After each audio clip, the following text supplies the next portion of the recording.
Esse é o podcast Menche, o lado bom da vida. Um conteúdo sobre estilo de vida e experiências que vão te inspirar. Siga, veja esse e outros conteúdos nas nossas redes, no YouTube, Instagram e também no Spotify. Sejam muito bem-vindos ao podcast Menche, eu sou Rodrigo Boss e ao meu lado aqui tá dois grandes chefes de cozinha, André Saburó, ele que é um cara apaixonado pela família, pela profissão que escolheu como chefe de cozinha e tem uma vida dedicada ao restaurante, e Biba Fernandes, que também é chefe de cozinha, um cara apaixonado pela família, por cozinha e por surf. É isso, Biba? É isso mesmo, exatamente isso. Biba, Saburó, obrigado pelo tempo de vocês. Muito bacana ter vocês conosco aqui no podcast Menche. Eu já queria começar provocando você, Biba, com essa história de surf, né? Quando é que o surf entra na sua vida e se ele saiu da sua vida, em que momento foi essa transição para virar um dono de restaurante, um empresário gastronômico? Então, o surf entrou na minha vida quando eu tinha 12 anos de idade. Eu morava em Vitória, Espírito Santo. Na verdade, já me mudei 16 vezes. Meu pai não é militar, mas eu já me mudei 16 vezes. Então, eu conheço praticamente o Brasil todo. E numa vinda dessa para Recife, de férias, minha mãe é pernambucana, meus avós são pernambucanos. Então, eu vim para cá, conheci um amigo meu chamado Luizito, que mora no mesmo prédio do meu pai até hoje. E ele me prestou uma prancha para brincar ali no final de tarde. Eu me apaixonei. A primeira coisa que quando eu fiz, voltei em Vitória, foi comprar uma prancha. E estou até hoje em cima dela. Surfando, né? Surfando. E Vitória tem um litoral bastante agressivo também para surf, né? Muito legal. Vitória é lindo. É um Rio de Janeiro pequeno, eu acho. Eu amo Vitória do Espírito Santo. Eu digo que é o estado esquecido ali do Sudeste, né? Que dá certo. Exatamente. Pequenininho, mas lindo. Com litoral lindo. Lindo, isso é muito lindo, lindo. E em que momento você começa a pensar na área gastronômica? Você se dedicou ao surf há algum tempo, não foi? Muito tempo ao surf, né? Não só o surf, como também o trade de surf, né? Você chegou a vender produtos de surf e tudo mais. Na verdade, o que aconteceu foi o seguinte: eu comecei a trabalhar com 16 anos. Nasceu aí com o Eduardo Teixeira, que é macaco, né? O dono da Eduardo Suei. Macaco. Muito do que eu aprendi hoje, do que eu sei, de experiência que eu tenho, foi ele que me passou. Eu não digo isso não. Se ele ver esse vídeo, ele vai ficar muito convencido. Não, mas pô, é meu irmão até hoje, velho. Eu falo com ele. Por sinal, eu comecei minha vida dentro do shopping e tô voltando ao shopping agora. Então, quer dizer, só uma coisa muito engraçada. E, porra, Macaco é um cara muito gente boa, um cara que me deu uma oportunidade muito novo. Eu trabalhei com ele durante 4 anos aqui em Recife. Caramba, eu tenho uma filha de 32 anos. Nossa. Então eu tive uma filha novo com 21. E nesse período eu fui pro Rio de Janeiro. E já trabalhava na Seaway. Macaco abriu uma loja da Seaway, no Barra Shopping. E me convidou para gerenciar essa loja. Então casou, era muito novo, não tinha grana. Meus pais me ajudaram sempre a cuidar da minha filha. Por sinal, eles que cuidaram, na verdade, da minha filha, né? E trabalhei durante 6 anos. Aí voltei para Porto de Galinhas. Morei durante 10 anos em Porto. Montei um sushi por acaso. Fiquei apaixonado pela cozinha e descobri realmente que eu gostava de cozinhar no Antiaco, em Maceió, numa visita que eu fui fazer para comprar uma luminária num projeto do grande amigo meu, surfista também, Paulo Veloso, que é arquiteto, que até hoje fez o choaque daqui do shopping também, fez o Chicama, fez o choaque antigo. E, pô, ele disse pra mim assim: Biba, você vai conhecer o melhor restaurante da sua vida. Aí eu falei, porra, Maceió é sacanagem, né, velho? Não por Maceió, porque Maceió eu acho lindo, eu sou apaixonado por Maceió, morei 9 meses. Aí conheci o Antiaco. Porra, a energia é foda, né, velho? Quando bate. Tive uma coisa assim absurda com o Antiaco, com o Cossé e Simone. Tentei contratar uma consultoria durante 5 anos. Caramba. Consegui essa consultoria. E no nosso contrato dizia que eu ia morar no hotel. Quando eu cheguei, eu tinha visto ele só 5 vezes, o resto tudo por fone. Quando eu cheguei em Maceió, eu falei, eu preciso tomar um banho pra voltar aqui pro restaurante. Ele falou, vamos nessa.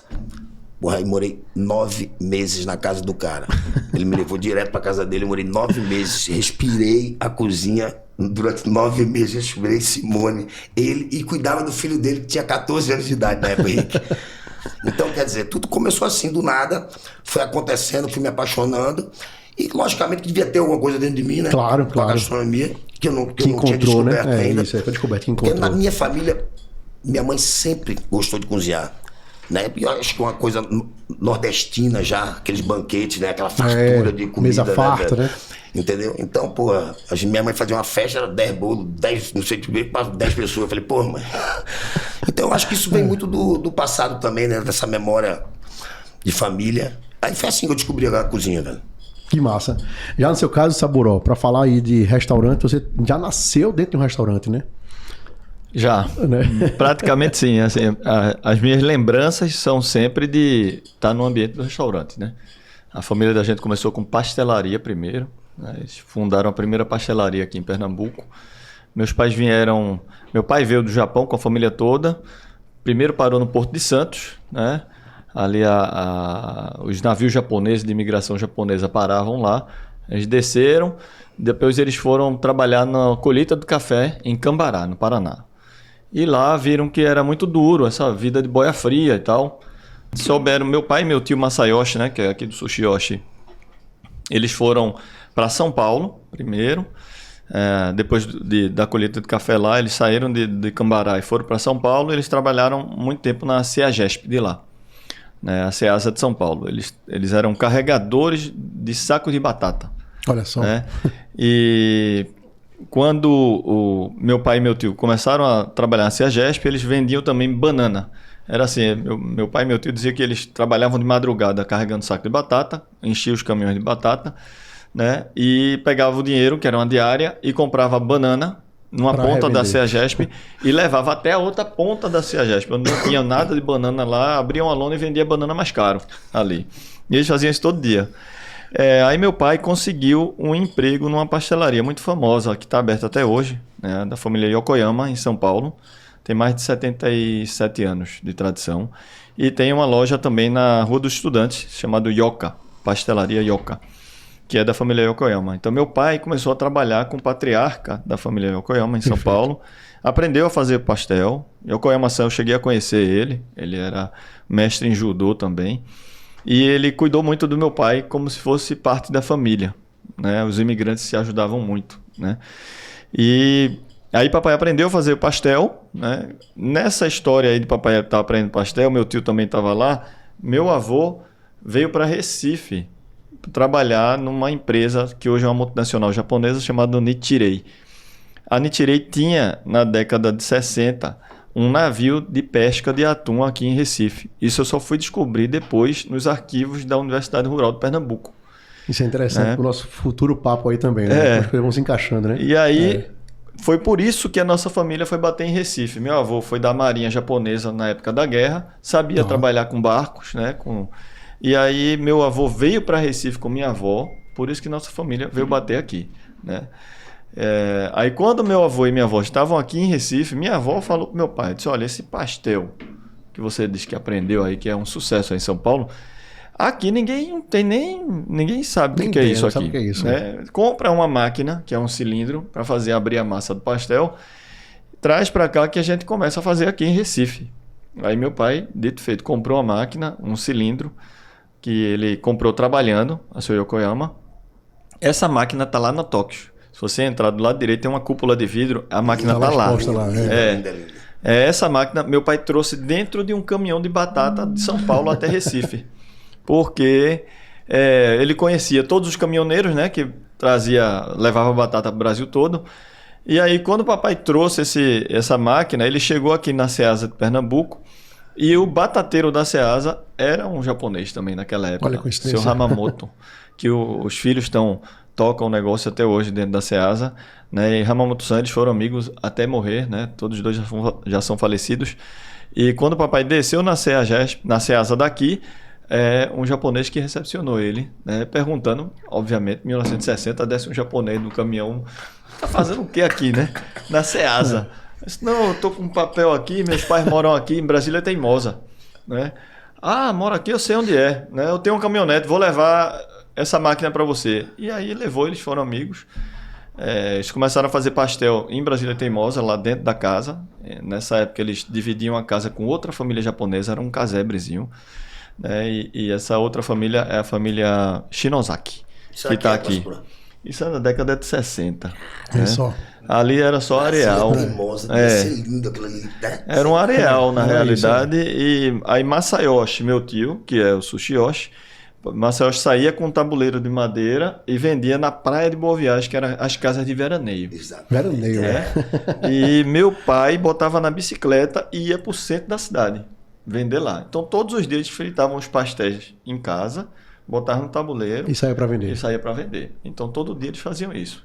Comprava farinha no moinho, papai levava uma caixa de madeira, comprava farinha a granel, moinho, levava para casa, eles fritavam em óleo de amendoim. Meu tio dizia que dentro da casa onde eles tinham, não era uma casa grande, eles botavam as camas dele em cima das latas de óleo, porque era tanta lata para fritar e tudo, que não tinha espaço, né? Aí o primeiro negócio deles foi embaixo do edifício Pirapama, no centro do Recife. Esse edifício Pirapama ali fica ao lado das lojas americanas, ali onde tinha o Cinema Veneza, lojas americanas, tem o Beco da Fome, aquele beco ali. Certo. Pronto, aquele beco da fome é conhecido ali. Ainda, é. Pronto, ali foi o primeiro ponto. Aí meu pai conseguiu um ponto pequeno ali, toda a família foi trabalhar lá. E o nome desse lugar chamava-se Tóquio Lanches. Por isso que quando a gente abriu a pastelaria ali nas Graças, a gente colocou de Tóquio Café, em referência, em homenagem ali a meus pais e meus avós, né? Que trabalharam muito tempo ali. Que massa isso. Em que momento você entra? Você nasceu já nesse meio, claro, né? Mas em que momento você entra para montar o seu negócio, o restaurante? Então, quando o Quina do Futuro foi montado em 1986, meu pai tinha decidido montar o restaurante embaixo da nossa casa, embaixo da nossa residência ali. Onde é o Quina do Futuro hoje, né, ali no bairro das Graças, ali era a nossa residência. Então, quando meu pai teve vários negócios no centro da cidade, depois o centro da cidade caiu, né, o mercado afundou. Perfeito, ali, sim. E ele e meu tio também afundaram juntos, né? E aí eles decidiram vender o prédio. Eles estavam super bem na época, mas aí depois eles fizeram uma dívida muito grande e decidiram vender tudo. Então, quando vendeu, Masayoshi, meu tio, foi para Buenos Aires trabalhar na rede Sheraton como chefe de cozinha, de cozinha japonesa. Passou muito tempo lá trabalhando. Não é à toa que ele passou vários anos trabalhando lá em Buenos Aires, no Sheraton, e depois, com muito esforço, voltou para Recife e conseguiu fundar o Sushiyoshi em 1997. Né? Quando meu pai saiu do centro da cidade, ele só tinha a nossa casa, não tinha mais nada, conseguiu pagar todo mundo e decidiu fazer a obra no térreo, a gente morar no primeiro andar. Já moravam ali onde é hoje o Quina do Futuro. Exatamente, ali era a nossa casa, ali de esquina com a Rua do Futuro, ali era a nossa casa. E aí meu pai decidiu fazer o restaurante lá, ele hipotecou a casa na época ao Bandep, que era o Banco de Pernambuco, e pegou um empréstimo no Bandep e tocou a reforma. Eu lembro de várias cenas ali com meu pai, né? Meu pai comprando madeira, botando um lambri, ele mesmo prendendo um lambri no teto, que está até hoje em cima do balcão ali do Quina. Eu nunca tirei esse lambri, né? Assim, a gente já fez várias reformas. Tira, mas coloca de volta, né? Porque tinha que passar duto, ar-condicionado, não sei o que e tal. As coisas foram evoluindo com o tempo ali. Então, ali eu tinha muita lembrança, meu pai mexendo cimento, junto com o pedreiro lá, de noite ele cortando com um tico-tico a placa do Quina do Futuro. Ele fez a placa, ele pintou, ele instalou as lâmpadas, fez o totem, que é o Tori, né, que é o portal japonês. Eu lembro que ele botou uns canos de PVC bem grandes, encheu de concreto. Então, assim, tem essa lembrança todinha ali. E eu cresci, eu estudava ali no Colégio Damas, né? Eu e meus irmãos. Então a minha vida toda foi ali no Damas, entrei no maternal, saí só no terceiro ano. E a vida toda foi esse dia a dia de chegar no restaurante, né? E ajudar. Eu tenho muitos clientes, ainda hoje, que lembram eu chegando de mochila do colégio, sentando ali do lado do balcão, num cantinho. Minha mãe sempre foi o caixa. Mamãe, desde a época da pastelaria, quando a mamãe chegou em Recife, ela trabalhou no caixa, a mamãe não sabia falar em português. Aí papai inventou uma coisa com ficha na pastelaria, ficha azul, vermelha, não sei o que e tal, era tudo um valor, né? E quando o cara pedia o pastel de queijo com uma coca, com não sei o que, ele dava 2 fichas, aí a pessoa ia pro caixa com 2 fichas. A mamãe olhava a ficha, já sabia o valor que era. Escrevia no papel, dizia 27, o cara dava lá, ela dava o troco, acabou.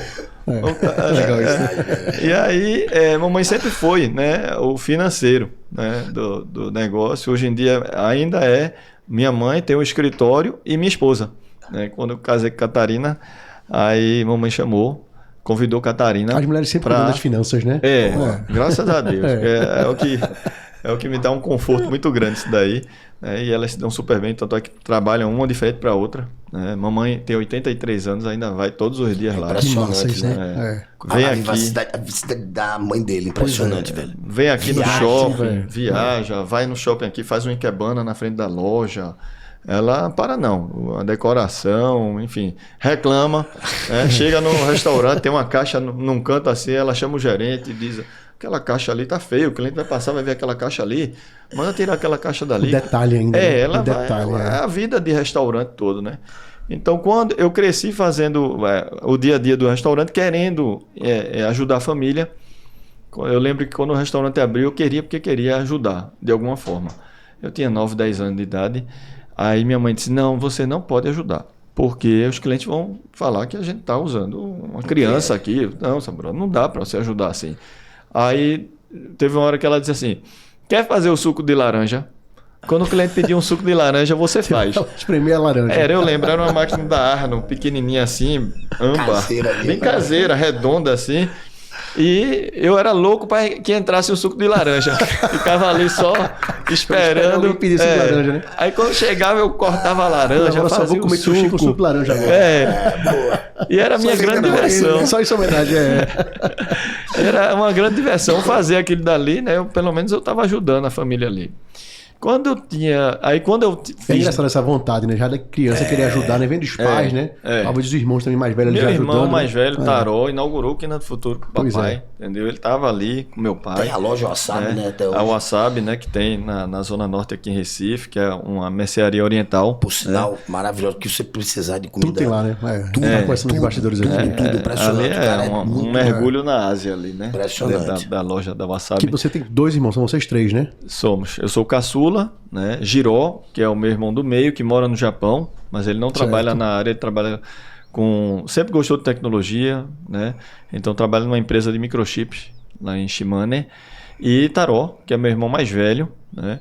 Esse que tem a Wasabi, que é um sushi store, que é uma conveniência, né? Japonesa, oriental, né? Produtos asiáticos. Conhecedores de peixe que existe ele. Das minhas referências. Não, Taró é impressionante. Eu tenho, né, na vida, meu pai, a referência, já faleceu em 2001, né? Meu tio, né, que infelizmente também faleceu, tem 5 anos, Masayoshi, e meu irmão, Taró, né? Meu irmão mais velho, eu tenho as referências assim, profissionais.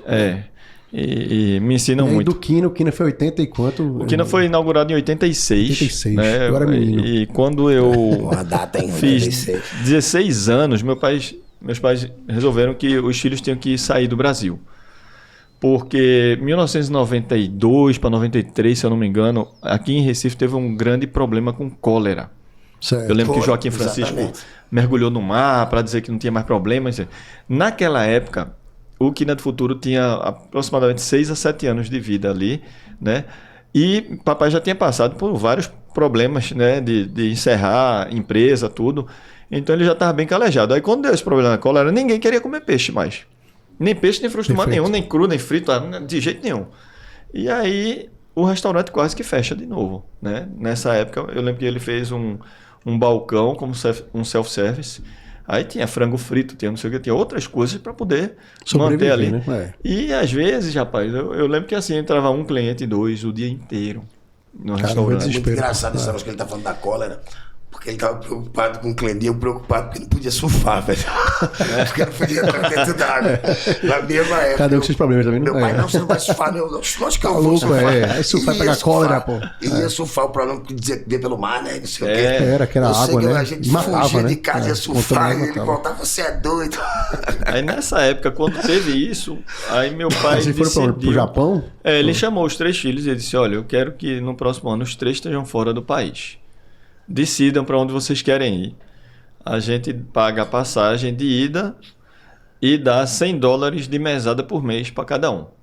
Isso eu tinha 16 anos. Aí eu pensei que meu pai estava falando com meus 2 irmãos, né? Mais velho. Um é 8 anos mais velho, o outro 5 anos mais velho. Eu tinha 16, eu disse, não, vou ficar aqui, né?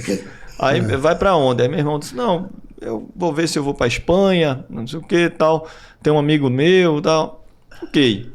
Taró. Aí girou. Ele disse, eu vou pro Japão. Sempre quis ir pro Japão e tal. Tá. Aí virou pra mim e disse, você? Eu disse, eu também? Você é? Vixe Maria. Eu disse, rapaz, Estados Unidos. Né? Estados Unidos, ok. Aí fomos lá para o intercâmbio. Passei um ano lá. Terminei o high school. E voltei para o Brasil só para passar 15 dias. Depois ia voltar de novo para os Estados Unidos e já ia entrar para a faculdade lá. Era perto de Dallas.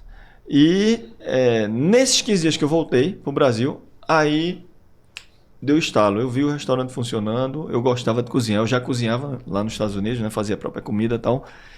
E gostava muito disso. Aí quando eu vim para cá, eu disse, eu quero ficar aqui. Quero ser sushi man. Botei isso na cabeça. Aí meu pai brigou comigo, minha mãe veio conversar comigo, passagem comprada, né? Tinha a bolsa lá, tudo. Meu primo já tinha voltado para os Estados Unidos. A gente ia fazer a faculdade, mesma faculdade. Aí eu disse, não vou ficar aqui. Aí no final minha mãe veio conversar comigo, meu filho, veja só, você não vai ter final de semana, não vai ter isso, não vai ter aquilo. Você tem 17 anos. Né? Quantos amigos seus têm uma oportunidade dessa, de fazer uma faculdade lá fora? Né? Você está com tudo pronto, você já passou, já está lá, já está tudo ok. E você vai desistir? Vou desistir. Aí desisti. É muita audácia, né? E aí, quando Acho eu aquela desisti... questão do encontro, né? Alguma coisa dentro de você mesmo, né? Aí meu pai... Eu entrei no quarto do meu pai para conversar com meu pai. Que ano era isso, mais ou menos, Saburó? Tu lembra? 17 97. anos? 97. Não, 94. 94. Não era famoso sushi, pô. Não. Já tinha uma casa de sushi já em Recife, Não, já. De jeito nenhum. Aquela época aí ali... você, sushi man. Mas 94 já tinha quantos anos? 17. Tinha 17 anos. Não faz o cálculo não, Biba, deixa pra lá. E aí, quando eu decidi que queria, aí meu pai disse assim, certo, mas você vai acabar os estudos. Aí eu entrei em economia na Católica, aí eu trabalhava e estudava. Né?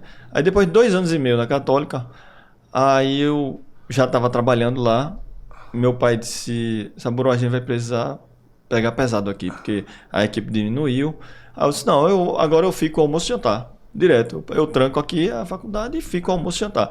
Meu pai me fez passar por todos os estágios. Eu comecei lavando prato, primeiro. 4 meses lavando prato, lá no Quina do Futuro. Depois fui para a cozinha quente. Aprendi a cortar os legumes e tal, na cozinha quente. Aí depois meu pai viu um cliente passar por mim e me cumprimentou. E ele disse que eu falei bem baixinho e abaixei o olho. Aí meu pai disse, você é muito tímido. Tem que ir para o salão, vai ser comins, auxiliar de garçom. Aí eu fui comins, depois eu fui garçom 1 ano no Quina, onde eu aprendi muito como garçom, foi muito bom. Depois ele me colocou para ser caixa do restaurante. E na época o caixa do restaurante era só na máquina de calculadora. Com ficha ou sem ficha? Sem ficha. E era uma planilha enorme de papel. Aí meu irmão do meio comprou um primeiro PC, que era enorme, uma impressora grande, LX300, que era da Epson, que era aquela que tinha um formulário, com um programa que, por sinal, foi até... quem me vendeu foi o irmão de Bob Fong, do Sushimi, né? Que é um grande amigo da família da gente também, do EC, né? Aqui do shopping também. Bob foi também uma das pessoas que me deu muito apoio quando comecei a trabalhar, me levou para Brasil, tudo. E os pais dele, muito amigos meus pais. Enfim, quando a gente começou a trabalhar lá, aí meu tio, Masayoshi, inaugurou o Sushi Yoshi em 1997. Aí meu pai me pegou e disse assim, eu vou te levar lá, porque teu tio inaugurou o restaurante, ele está precisando de ajuda. E você... dar um suporte lá. E eu ia ter que lhe ensinar algumas coisas básicas. Aprender lá. Você aprende logo lá, depois você volta para cá. Então, assim, é melhor você ir para lá, porque aí eu não perco meu tempo com você aqui fazendo essa coisa básica e você vai ajudar seu tio. Aí fui lá, nós almoçamos com o Masayoshi, e aí meu pai disse assim, amanhã, a partir de amanhã, Saburó vai vir para cá todo dia, ajudar você aqui. Todos os dias ele vai vir para cá. Só deu o almoço a ele, não precisa pagar nada. Aí eu disse, rapaz... Eu ganhei no remunerado. Eu ganhava um salário de R$320, eu lembro o valor, no Quina do Futuro. No Quina, perdeu o salário. Carteira assinada e tudo. Aí eu fiquei calado, né? Não vou falar. Meu pai e meu tio ali, eu calado. Aí, quando a gente tava voltando, aí eu perguntei ao meu pai, disse, pai, tudo bem, eu vou ajudar lá, mas não vou ganhar nada. Aí meu pai disse, era você que tinha que pagar ele. Porque eu vou pagar como se eu não ganho? Eu não tenho como pagar. Meu pai disse, não, eu vou lhe pagar o seu salário. Eu vou continuar pagando. Agora não cobre nada a seu tio. Ele já vai lhe dar almoço, está começando o restaurante e tal. Está bom. Aí meu tio Masayoshi foi que me ensinou. Molar a faca, consertar a faca. Ele comprava uns peixes menores para eu treinar. né? Me mostrou várias coisas, anatomia de peixe e tal, como cortar as coisas. Era um professor mesmo. Marcel era um grande professor de muita gente. Pago a ele, né? É, verdade. E é uma grande figura. Muito divertido. Todos os dois eram muito divertidos, sabe? Muito sérios no trabalho. Eu tive o prazer de conhecer teu pai, mas eu acho que conheci muito, porra. Vou fazer uma pausa aí, que a gente vai continuar, que eu quero saber, a partir daí, né, do Sushi Yoshi, você vira Sushi Man, né?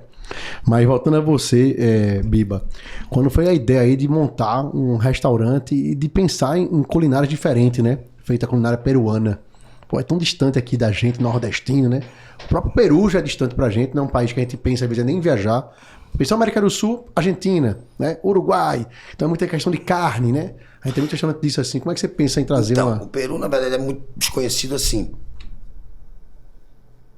Eu acho que pra gente que surfa, o Peru é muito conhecido. Ah, certo. Entendeu? Porque é um excelente lugar pra surfar. Então eu já conheci o Peru através do surf, mas não conhecia através da gastronomia. Eu já tinha ido ao Peru pra surfar, quando eu morava no Rio. Mas eu não conhecia o Peru como gastronomia. E eu morei em Porto durante 10 anos. Foi onde eu conheci Manuela. Essa história é muito interessante, porque quando eu saí do Rio pra morar em Recife, meus pais disseram, pô, meu irmão, você quer ir pra Porto de Galinha? Você vai sair daqui pra Porto de Galinha? Esqueça que eu existo, se virem.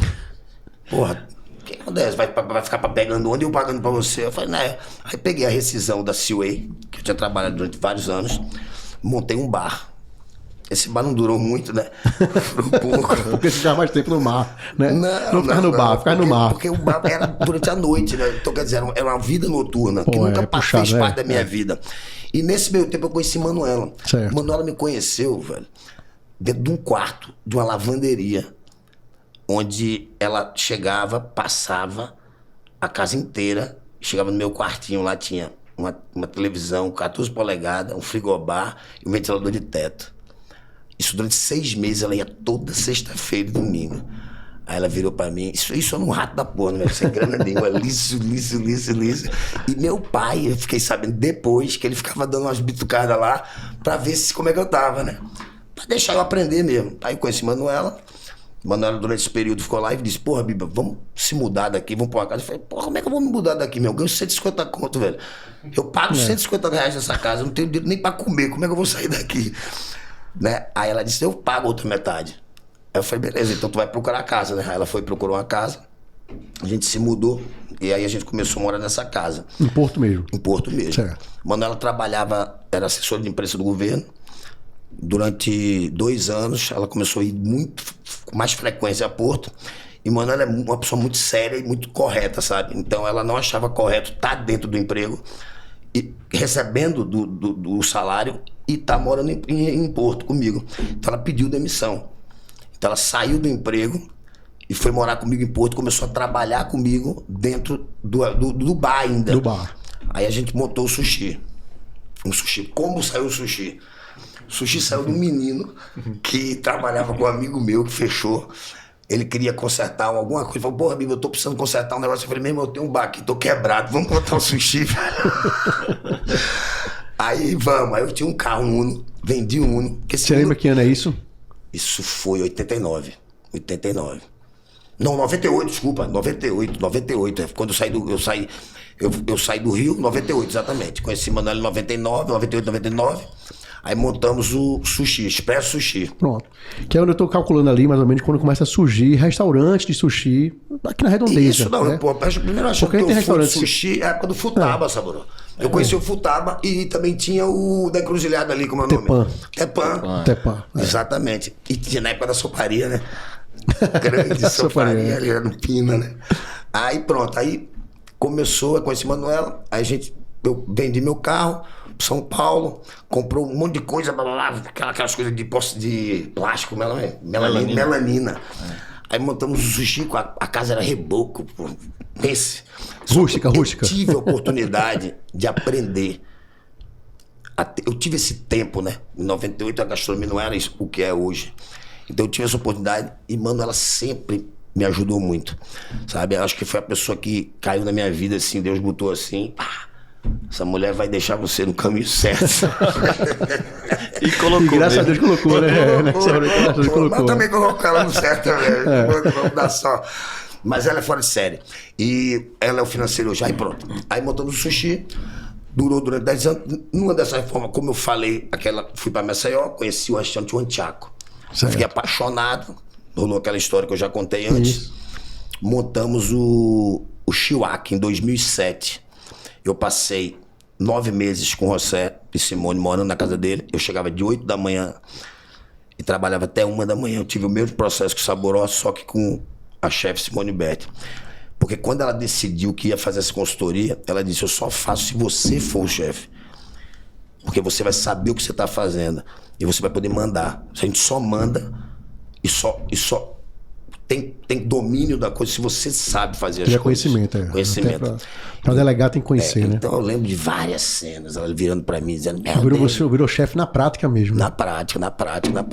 E assim, durante os 9 meses eu nunca deixei de ir. Eu ia toda minha filha. O Chihuahua tem a idade da minha filha. E o Chicama tem a idade do meu filho. Não vou fazer outro filho agora, não. Mas, tem um restaurante, né? Tá tudo tranquilo já. Mas eu não via. Bia nasceu, eu fui pra Maceió. Eu ia toda segunda e voltava o sábado à tarde. Aí passava o sábado à noite, domingo, segunda, e Bica cuidando da obra do Chihuahua aqui. E de Bia, né? Neném? Tava na casa da minha sogra. Então eu via várias cenas assim, Simone. Meu Deus do céu, o que foi que eu fiz na minha vida? Tem que te ensinar. Meu Deus do céu, você... Quanto tempo? Eu demorei, acho que uns 3 meses pra aprender a fazer um prato, velho. Porque eu não tive a oportunidade de aprender. Isso eu acho que foi o bom pra mim. Eu não tive a oportunidade de aprender, eu e ela só. Eu aprendi durante a pauleira do restaurante. O Antiaco, ele é lotado de segunda a segunda, todos os dias. É impresso até hoje. Então, eu além de aprender a cozinhar, eu aprendi como dominar a loucura, né? Aprendeu a jogar jogando, né? Já campeonato, né? Não tinha treino, já era campeonato. Eu já entrei na final, velho. Perfeito. Tá entendendo? Então, e só a gente que cozinha sabe o que é isso. Quando a parte das comandas estão ali cheias e você tem que ter uma leitura daquilo pra ver o que tá igual, né? Pra adiantar os pratos pra poder... Porque hoje você faz muito bem isso no restaurante, exatamente, né? Eu tenho uma leitura...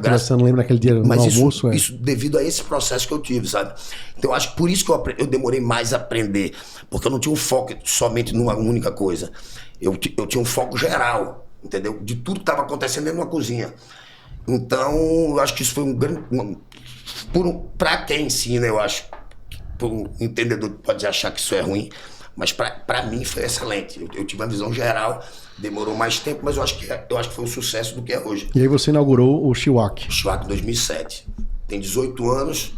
Depois de 7 anos eu montei o... E já começou como cozinha peruana, né? Cozinha peruana. Nikkei, né? É uma fusão da Nikkei, comida peruana com a japonesa. Nikkei, não é que eu faço sushi e sashimi, mas eu uso produtos japoneses dentro da culinária peruana. Que isso já existe no Peru.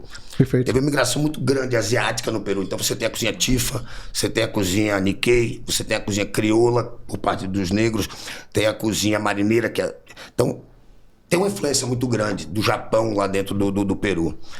Então, tanto é que hoje o restaurante melhor do mundo é um restaurante japonês, que é o Maido, é peruano, que faz a cozinha Nikkei. Okay. E então é isso. Eu, na verdade, tudo meu foi muito batalhado.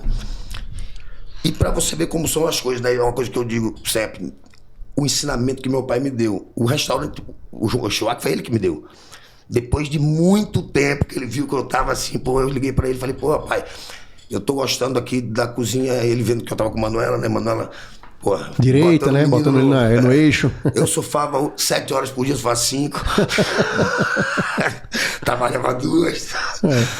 Aí ele, beleza, você quer um restaurante? Vou lhe dar um restaurante. Aí quando eu queria, José não podia, que é o dono do Antiaco. Aí foi esse embaço que rolou durante 5 anos. Quando a gente acertou, eu lembro, até hoje, a gente acertou esse contrato dentro do Entre Amigos, e a gente assinou o contrato no Quina do Futuro. E Saboró tava presente, que ele veio falar, tava eu, José, Simone, Brica. Olha aí. E Saboró chegou. Não, então, e eu e Saboró, a gente já tem um negócio. Porque durante um período de Porto que eu trabalhei, Saboró ia muito a Porto. Eu conhecia, né? Mas ia surfar também, Saboró? Não. Não, é? Ia passar final de semana. Eu sabia, ia fugir de Recife, né? Eu sabia quem ele era, né? Mas ele não sabia quem eu era. Mas assim, eu sabia quem o cara era, né? Então, pô, eu sempre tive uma admiração muito forte por ele, pelo trabalho dele. E tanto é que na época do sushi eu comprava yakisoba com ele pra fazer yakisoba no meu restaurante japonês. Pra ver como é que faz. Como é que é esse tempero, né? Aí rolou muitas coisas assim que ele nem sabe do que rolou, né, velho? Mas teve essa época, aí a gente montou o Shuak. Foi ali que a gente se conheceu. Foi. Na época do sushi de Porto. Foi, exatamente. Porque depois eu abri um segundo restaurante que foi dentro da Galeria Caminho da Praia, na Beira-Mar, já com Manuela. Certo. Mas já com o Shuak já funcionando? Não. Antes. Então você fechou o bar, antes. abriu Eu abri em 98 o sushi. o sushi, demorou até 2010, foi mais de 10 anos. Mas em 2007 eu abri o Shuak, continuei com o sushi em Porto, mas não consegui administrar os dois. Perfeito. Porque eu me dediquei muito ao Shuak, então eu fechei o Expresso Sushi de Porto e fiquei com o Shuak só.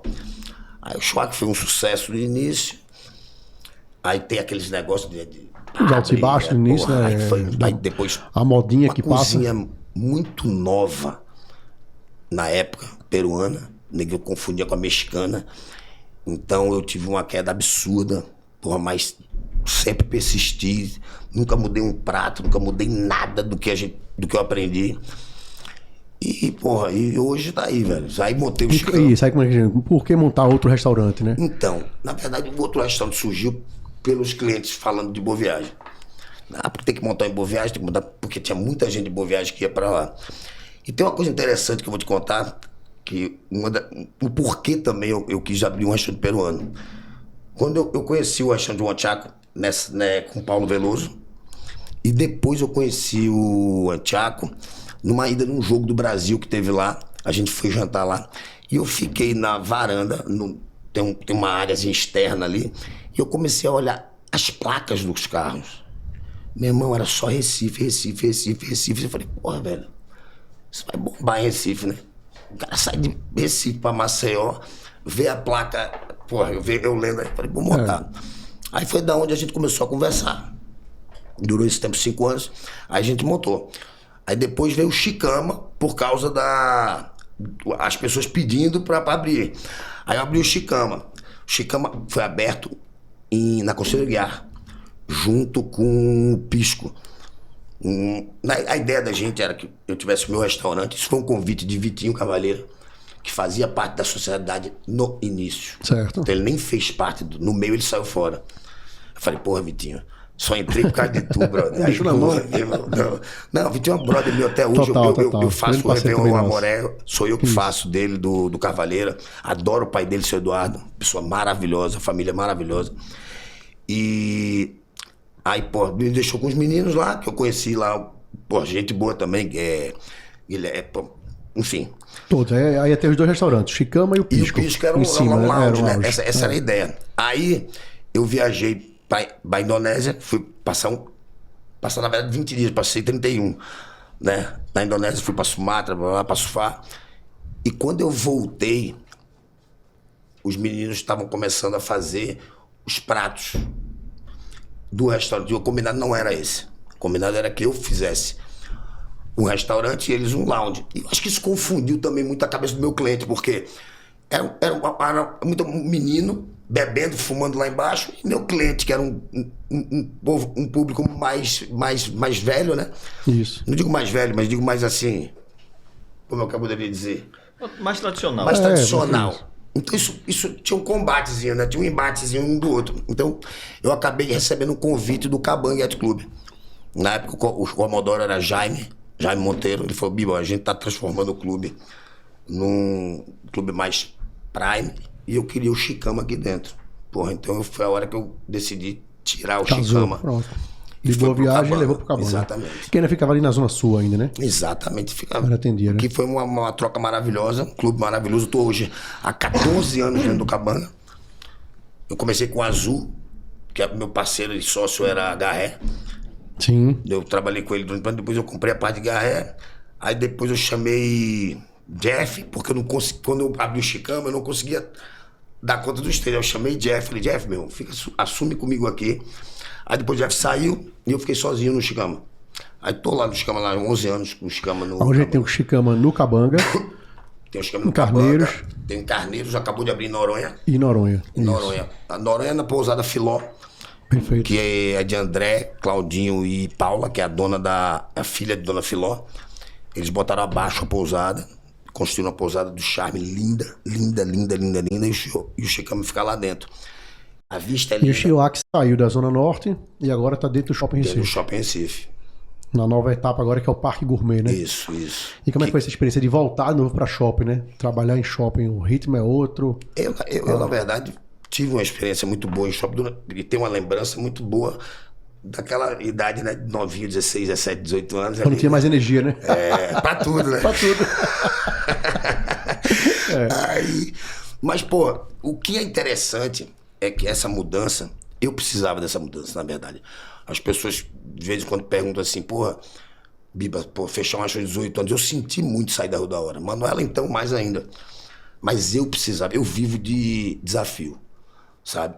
E eu tava meio parado, sabe? Meio acomodado, sabe? Então, hoje eu voltei a trabalhar, voltei a cozinhar, sabe? Parece que eu tenho meus 20 anos de novo dentro da cozinha, sabe? Mas numa outra proposta, uma proposta mais de comando, de ver o que está acontecendo e finalizando os pratos.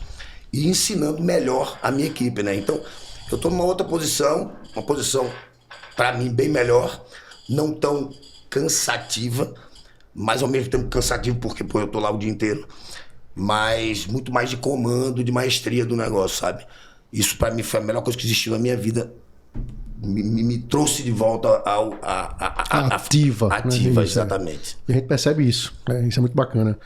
E já você, Saburó, você ainda tem o Quina do Futuro, né? Tem o Sumô, que é ali pertinho também, né? Ali nas Graças, né? Sushi.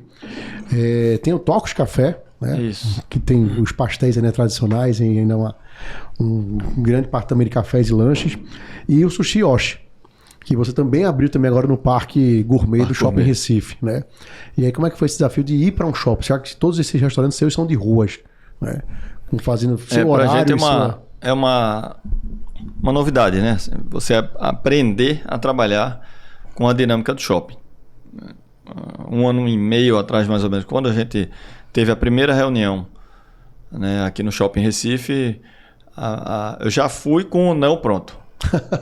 Né, assim, eu sempre vou conversar. Sabrão, vamos conversar sobre tal assunto? Vamos conversar. Mas esse já foi. Mas eu fui conversar já com o não pronto, agradeci tudo, o convite, tudo tal. Vi o projeto, achei belíssimo. Na hora que eu vi, eu achei o projeto gigantesco, né?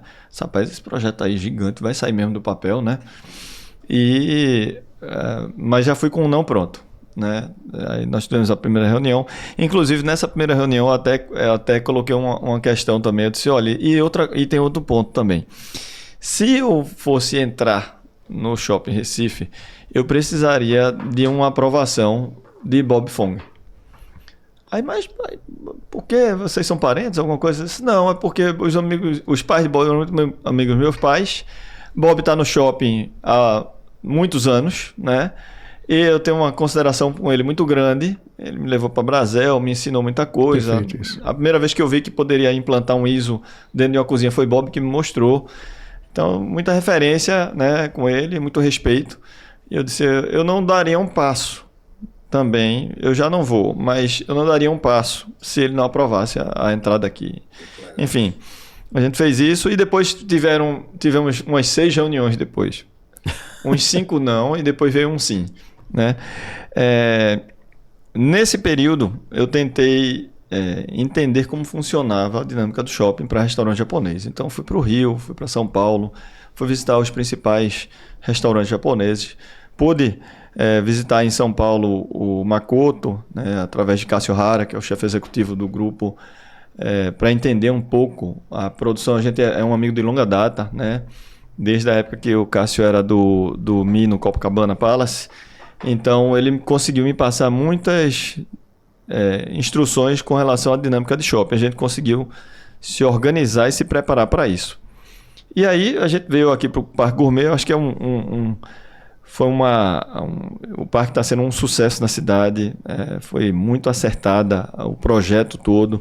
Eu acho que foi muito acertado também em compor o Parque Gourmet com esses restaurantes, né? Tem o meu vizinho aqui, Quem diria, né? Desde Mas Porto você lá. escolheu o vizinho? Não, na verdade... Foi por acaso. Por acaso? Foi por acaso. Na verdade, a gente Foi no Shopping Xambô, frequentava muito ali aquela pracinha da gastronômica ali do shopping.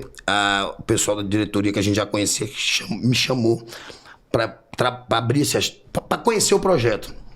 Aí, não tenho interesse nenhum. Manuela, sempre o sonho dela foi ter um restaurante no shopping, né? Então foi Manuela que começou com articular isso aí. Te convencer, né? Me convencer. E, na verdade, a ideia... Eu só entrei no shopping também, interrompendo o Saburó aqui um pouco do que ele estava falando, foi exatamente por essa dinâmica de você estar fora do shopping ao mesmo tempo. Então, você tem tudo que você tem. Você tem tudo que o shopping oferta, mas se você também não quiser, você vai ao restaurante e vai embora. Você tem um estacionamento com segurança, você tem um local bem cuidado, bonito, com várias opções, certo? Se você quiser entrar no shopping center, se você não quiser, você vai no restaurante como se fosse na rua e vai embora. Então, isso me interessou muito, sabe? E aí a gente foi convidado, aí rolou várias reuniões, aí a gente escolheu o ponto. Aí depois eu fiquei sabendo que... Saburó também. Meu Deus do céu, graças a Deus. Aí depois eu fui sabendo dos outros. E o outro é meu primo, porra. O dono da tratoria. Certo. É Manelzinho, é meu primo, que começou a trabalhar comigo, abriu o churrasco comigo, era meu gerente. Vê que viagem, né? Coisa legal.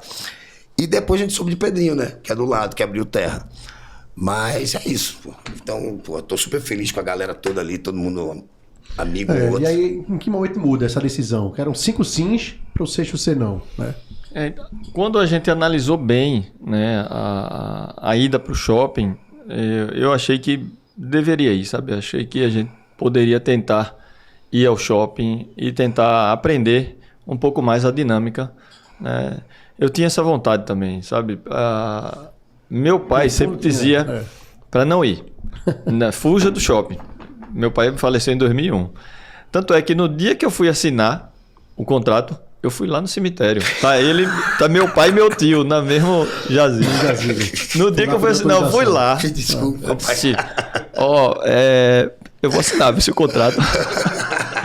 Queria que vocês me ajudassem, queria que vocês me iluminassem aí nesse período agora. E fui lá também pedir a meu tio, Massayoshi, que tá lá. Eu disse, tio, outra coisa, a gente vai se mudar.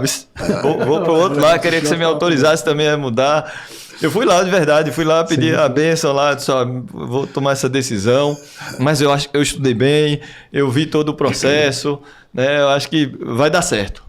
Vou contar muito com a força de vocês nisso daí. E aí voltei, assinei o contrato. Acho que tem uma coisa que eu me lembrei aqui rapidinho, só para a gente acrescentar. Na época do sushi em Porto, né?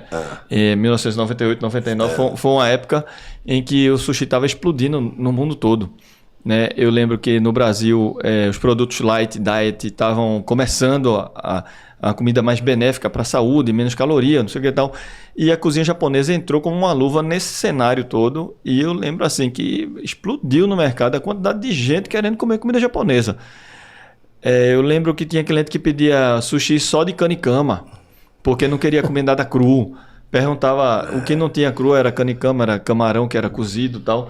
Enfim, nessa época, em Porto de Galinhas, eu estava lá uma vez, ali onde era o La Campanina, que era a pizzaria, né, de Marcelo. Né? Do lado tinha o Sushi Yang, que era de Renatinho. Né? Aí, num domingo, a gente voltando para Recife, eu com uns amigos meus, a gente tudo solteiro na época, a gente tava ali, disse assim, um trânsito infernal, porque a pista não era duplicada, voltando para Porto ali. Aí eu disse, Léo, era um amigo meu que trabalhava no banco. Ele até mora no Canadá hoje em dia. Disse, vamos na pousada ali, vamos perguntar se ela faz uma diária mais barata, porque a gente, em vez de ir para Recife agora, pegar um trânsito gigante, a gente dorme amanhã, a gente acorda 5 da manhã e vai para Recife. Eu vou para o restaurante trabalhar, tu vai para o banco, tudo certo. Vamos aí, a gente foi rapidinho, conversou, tudo certo. Aí voltou. Então vamos tomar uma cerveja aqui no sushi aqui de Renatinho. Sentamos, aí tinha um pessoal do Rio de Janeiro, sentou do nosso lado, um grupo grande, e ficaram conversando com a gente, batendo papo, né? Aí uma das mulheres que estava lá disse assim, eu fui casada com um sushi man também. Eu sou sushi man também. Não tive nada com essa mulher, nada mesmo. Catarina me perguntou umas 50 vezes isso também. Mas, tu vai fazer 51 agora. Não tive nada, não sei nem quem é. Enfim, aí ela começou a falar que, não, mas eu não como nada cru. Detesto coisa crua. Ela deu só inspiração, né? E na hora, nessa época eu tava procurando algo que não fosse cru. Fazia uramaki com camarão empanado dentro, não sei o quê. Porque tinha muito cliente querendo provar comida japonesa, mas tinha um distanciamento muito grande ali com a alga marinha, com arroz agridoce, com o próprio shoyu também, né? Então, e o cru nem pensar, porque a comida japonesa trabalha muito natural. E a nossa comida nordestina, ela é quente, é bem temperada. E a japonesa é o inverso, é gelado, né? É frio, é quase gelado, é muito natural, a textura é diferente. Que, na verdade, eu vejo muito isso com a cozinha peruana. É muito mais adequado ao nosso país do que ao pois é. Né? Pois porque é. É refrescante. Né? É o inverso. Aí, nessa hora, aí eu perguntei pra ela assim, o que é que você comia? Né? Ela disse, não, meu ex-marido, às vezes ele trazia um rossomaki inteiro. Um tekamaki daquele inteiro. Aí eu chegava em casa, assava ele pra cozinhar o peixe dentro, depois eu comia. Aí eu disse, tu fritava o rossomaki inteiro? Assava? Era. Aí eu pensei na época, eu disse, pô, desrespeito danado, né? Com a cozinha japonesa, com o sushi. Não pode fazer um negócio desse. Aí eu, tudo bem. Mas ficou interessante essa... Aí quando eu voltei para Recife, eu fiquei com isso na cabeça. Ela fritava o sushi inteiro. Mas como é que ela fritava? E vai entrar óleo, não sei o que. Aí comecei a testar. Pegava um rossomaki com atum mesmo e passava na farinha. Aí vou ter que isolar para botar no óleo, não sei o que. Aí depois abria, via se tinha entrado óleo e tal. Aí não fez. Aí com atum... Nessa época, o salmão chileno entrou no Brasil mais barato, porque antigamente só tinha no Canadá e Noruega. E aí a gente começou a utilizar salmão também. Aí quando eu botei isso com salmão, o salmão tem mais gordura, eu comi com salmão e disse, rapaz, ficou bom com salmão, esse sushi mais frito aqui. E nessa época também, ali no Bom Preço dos Aflitos, que fechou, era uma rede de supermercado, né, que tinha muitos anos ali pertinho do Quina do Futuro, eu fui andando lá e encontrei um cream cheese, que na época eu comia nos Estados Unidos quando morei lá, mas não existia no Brasil ainda. Aí quando eu olhei na gôndola, chegou o cream cheese, vou comprar para comer em casa, porque a gente morava no primeiro andar do Quina. Perfeito. Aí no dia que eu estava fazendo o teste, tinha a sacola lá do supermercado com o cream cheese dentro, eu olhei, se eu botar esse cream cheese aqui dentro, será que ele derrete feito manteiga e desaparece ou ele fica ainda a estrutura? Aí botei, fritei, cortei, olhei, está aqui o cream cheese, eu comi. Rapaz, ficou bom esse daqui, acho que esse vai dar certo. Aí comecei a enviar para os clientes de cortesia no restaurante. Aquele cliente ali tem um paladar bom, manda para ele, vê o que ele acha. Aquele ali também, aí mandava de cortesia. Já entendi onde você vai chegar. E aí, quando isso é histórico, o pessoal chegou numa reunião, os garçons, né, chegaram para a gente e disseram, Saburó, a gente está precisando comandar aquele sushi frito, porque os clientes estão pedindo de novo. Aí não tem no sistema. Eu lembro até hoje o código é 007. Aí eu disse, Aí qual é o nome daquele sushi? Eu disse, põe carioca. Porque foi uma carioca que me deu essa luz. Porra, tu acredita que... Isso foi em 99. Eu não sabia que o carioca tinha sido você que tivesse criado. Porque no Rio, na época que eu morei no Rio, já existia e é Hot Philadelphia. Exatamente. Veio pelos Estados Unidos. Pô, que loucura, velho. Então quer dizer que o carioca surgiu disso, foi? Foi. Que versão dele aí. Todos os restaurantes hoje aqui em Recife é carioca. Isso. E não eu só entendi, aqui. eu chego no... Se for para o Nordeste também, na Paraíba é também carioca. Que era o Hot Philadelphia, ninguém sabe. Hoje sabe, lógico, mas na época eu queria o Hot Philadelphia. Carioca, que porra de carioca é isso? Aí, sabe, senhores, tá vendo? O inventor do sushi carioca. Isso aí, tá vendo? E você, até pegando essa deixa aqui, você foi considerado pela revista Prazeres da Mesa o chefe do ano e o sushi man do ano, respectivamente 2018 e 2019. Né? Cara, você ser o sushi man do ano é muita audácia, né? Pra um cara que teria, assim, vai explicar, né? A audácia, eu digo, porra, a gente tá falando de Recife, Pernambuco, Nordeste, considerando região Nordeste, mas tem o Brasil todo disputando, e você tá lá cravado. Tem a maior comunidade japonesa fora do Japão, fora do Japão, Japão São Paulo, aqui. velho. Em São Paulo, é São Paulo, velho. Não, fora do Japão. Do Japão é São Paulo. Isso é do mundo todo. Perfeito. É uma coisa... única. Louca. E outra coisa, não foi uma só vez. Desculpa aqui, não foi uma única só vez, não. Ele é proibido de participar. Porque ele já ganhou 10 vezes. Então, sério, ele não pode mais participar. Ele foi proibido de participar. Ela tem que indicar, né? Agora você vira juiz. Mas como é que foi essa premiação pra você, né? Uma honra, né? Primeiro, assim falando, quando você Eu digo que assim, a gente nunca trabalhou pensando em prêmios, em premiação, né?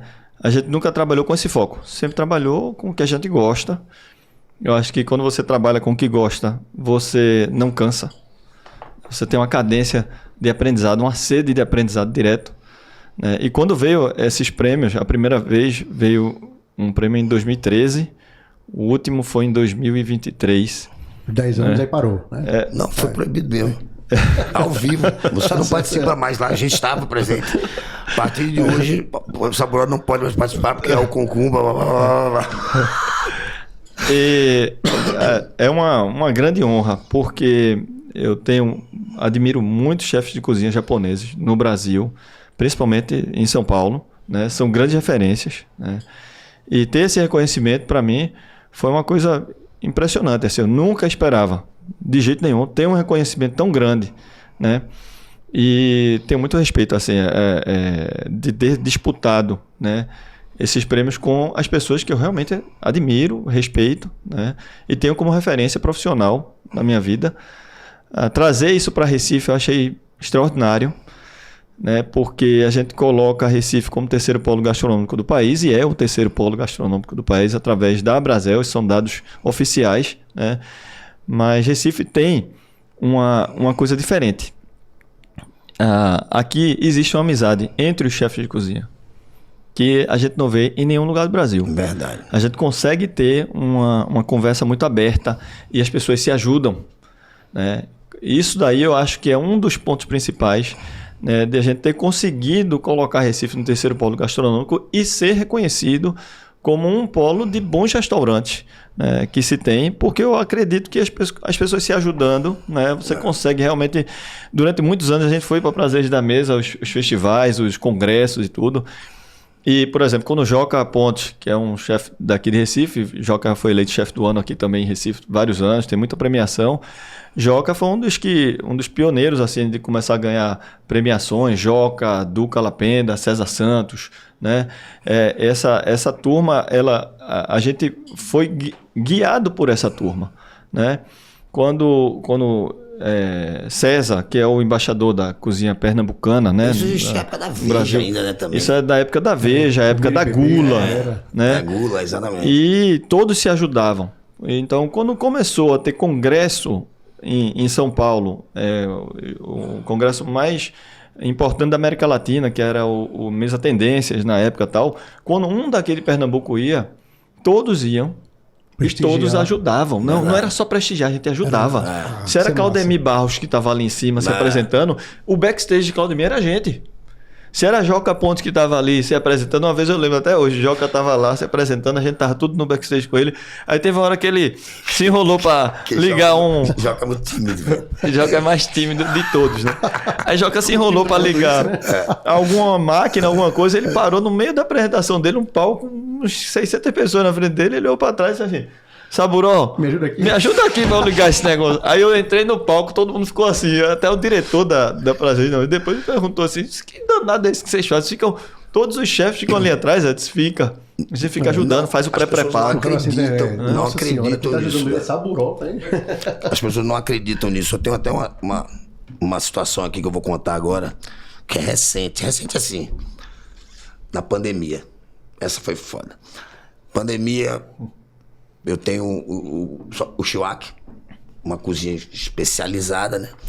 Não conseguia, nunca tinha tido delivery. Puta, meu irmão dizia, meu Deus do céu, o que vai acontecer comigo, meu Deus? E Emanuela, desesperado. Falei, meu irmão, eu vou ligar pra Saburó, velho. Isso, acho que pouquíssimas pessoas sabem porque eu conto. É uma coisa que eu acredito muito em Deus, sabe? Perfeito. Que o momento foi aquele, a hora era aquela mesmo. Ele falou, meu irmão, faça isso. Vocês vão entender o porquê agora. Eu liguei pra Saburó. Saburó estava com fotógrafo, com Gico, todo mundo no Sumo. Aí montou o QG lá da gente. Aí eu liguei pra ele e falei, meu irmão, Saburó, não sei o que eu faço, velho. Tô ferrado. Meu irmão, não é tão real, velho. Não sei o que eu falei. Ele falou, meu irmão, Biba, tu tem uma cozinha do caramba. Faz o seguinte, pega o que tu tem de proteína, pega o que tu tem de arroz aí e traz pra cá, velho. Meu irmão, eu fico emocionado. Aí fui eu e Manuela correndo pro Sumo. Meu irmão, ele parou tudo que ele tinha que fazer e começou a se dedicar ao meu delivery. Meu irmão, a gente criou um delivery, assim, em 4, 5 horas, velho. Mas assim, um delivery real. Perfeito. Estilo Japão mesmo, sabe? Tudo criterioso. O cara não deixava passar nada. Meu irmão, tu vai fazer vários tipos de arrozes. Vai ser arroz de pato, vai ser isso. A gente fez milhões de testes. O fotógrafo batia a foto. A gente diminuiu as porções para porções individuais. Foi. Aí, enquanto isso, Manuela ficava com ele vendo desenho de caixa, pá, não sei o que, blá, blá, blá. Meu irmão, sei que a gente criou o Shuak Box.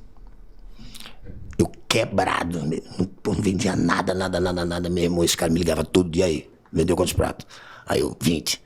Aí no outro dia, quantos pratos? Eu, 40. Quantos pratos? 50. No outro dia, 100. 150. Aí eu parei de ligar, né? Aí um dia ele veio, eu tava voltando pra casa. Aí ele, e aí, Biba? Eu falei, porra, não vou te ficar te ligando todo dia, né, velho? Porra, ele, vai ligar o caralho, meu irmão, porra, eu quero saber, doido, como é que tá aí. Porra, isso me satisfaz, porra, beleza, então, porra, vendi 200. Muito bom, né? Então, isso, foi um grande desafio, de fato, isso na verdade, velho, não é eu e ele, sabe? Tem uma galera que é muito unida mesmo. Isso é bom. E até de vez em quando as pessoas falam que é panelinha. Não é panelinha, isso não foi criado da noite pro dia. Isso foi um percurso muito grande. É uma caçarola, né? Não. Eu digo assim, porque as pessoas falam assim que, não... Quem fala que tá de fora. Quem tá dentro, mas é uma você, coisa, na verdade, outro, que... Né? Um respeito muito grande. Eu acho que vai se ver não é que muito... eu nunca discuti com ele, a gente já teve discussões, né? Não, mas vai se ver muito isso, Biba. Quem frequentar o Parque Gourmet do Shopping Recife vai começar a perceber essa interação e integração dos chefes. Meu irmão. Porque vocês almoçam no restaurante do outro, você entra no restaurante do outro, vocês conversam só ali. Que esse cara faz, velho. Meu irmão, ele vai pra esquina da minha cozinha, velho. Fica pra ter uma vez que eu nem vi. Aí eu lá trabalhando. De repente ele volta, bate no vidro assim. Aí eu não sabia que ele tava do meu lado. A galera, meu irmão, Saboró passou 20 minutos do lado, te olhando aqui. Aí beleza, aí fui pra mesa lá falar com ele. Depois no outro dia ele, meu irmão, já comeu, velho? Aí eu falei, meu irmão, comi nada aí não. Aí ele, meu irmão, você precisa comer, você tá magro, velho. Aí vai no restaurante, pega a comida e me leva. E ontem eu saindo, como é o nome do teu gerente? O de óculos. Jean. Aí ele falou, Biba, preocupação que o Saboró tem contigo é inacreditável, velho. Ele vai levar comida pra tu, velho. Eu falei, meu irmão, ele é um doido, velho. Ele passou lá um dia e disse, tu é meu pai, Você é meu pai? Disse o que ele? Você é meu pai. Mas deixa ele fazer, mas se falta, né? Mas isso aí é uma coisa muito legal, claro. Sabe? Eu fico super feliz com isso, pelo carinho que ele tem pela gente. A gente também tem por ele, sabe disso. Mas não é por ele só, é por Joca, Duca. Tem uma galera, velho, que eu vou voltar a dizer. Então isso foi criado com respeito, não foi da noite pro dia, foram vários anos. A construção. A gente sempre... E somos todos diferentes, viu, velho? O Saboró tem um jeito de fazer, eu sou totalmente diferente. Vocês não avisaram, porque eu não ia perceber, velho. Não, eu digo assim, não existe ninguém igual. É claro. Sabe? Pô, a Joca é um jeitão dele, tímido, daquele jeito, cada um gênio. De ser de gestão, de cozinha, de ser o chefe, né? Até as próprias especialidades de cada restaurante também. Isso. Né? Acho que fica bacana também, né? E esse envolvimento foi se tornando, entendeu? Uma família. Hoje, as famílias da gente não juntam. Os filhos se conhecem, entendeu?